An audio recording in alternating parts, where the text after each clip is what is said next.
An engine starter motor is a powerful electric motor used for cranking an engine. The starter motor has a pinion, which meshes with the teeth on the flywheel of the engine and turns the crankshaft. The model shown here is a pre-engaged type starter motor used in modern vehicles. It uses an electric motor to provide torque to the crankshaft. The power for this motor can be drawn from the battery. A simplified circuit of power supply is shown here. The power from the battery is supplied to a solenoid. An ignition switch is installed between the battery and the solenoid to turn the power on and off. The solenoid is an electromagnet which requires small current to get energized. As the ignition switch is turned on, the solenoid gets energized. A moving core known as a plunger slides along the coil, which connects two copper terminals of a contactor switch.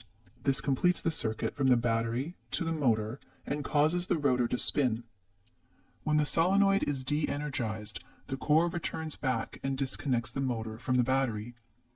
We may wonder why the solenoid and the contactor are used instead of directly connecting the battery to the motor and reducing the complexity. The reason behind not using this circuit is the high current demand of the motor. The motor is considerably powerful and demands heavy current for operation. To handle this current, the ignition switch needs to be unusually large. It also requires very thick wires running from the battery to the switch and then to the motor, which is technically inconvenient. This is why solenoid is used, which demands lower current for being energized. The solenoid has another crucial function. It helps to slide the pinion and engage it with a flywheel before the motor starts to spin. As the pinion slides towards the flywheel, it slightly rotates on its axis, as shown here. This rotation is achieved by using a helical spline. This rotation helps meshing the pinion with the flywheel more conveniently. As the pinion and flywheel is properly meshed, the contactor switch gets closed, and the motor spins. As we can observe that the pinion is considerably small compared to the flywheel, the gear ratio of the flywheel and pinion is generally from 15:1 to 20:1.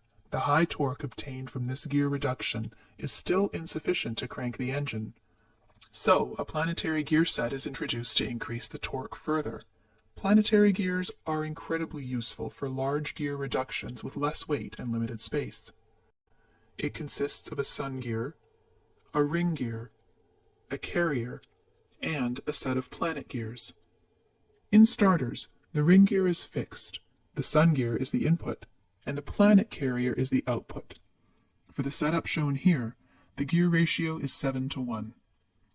The combined gear reduction results in enough torque to spin the engine. As the engine is started, the pinion needs to be disengaged from the flywheel to prevent backdrive of the motor, which might damage it due to the excessive speed. This is done by releasing the ignition switch, which de-energizes the solenoid, and the pinion returns back. But if the operator fails to release the ignition switch as soon as the engine is started, the flywheel will drive the pinion too fast and damage the motor. To prevent this, a one-way clutch is used. The one-way clutch has a set of rollers installed between the outer and inner races. When the outer race is rotated by the motor, the rollers get trapped and transfer power to the pinion. As soon as the engine is started and drives the pinion at a high speed, the rollers get released and power transfer is stopped.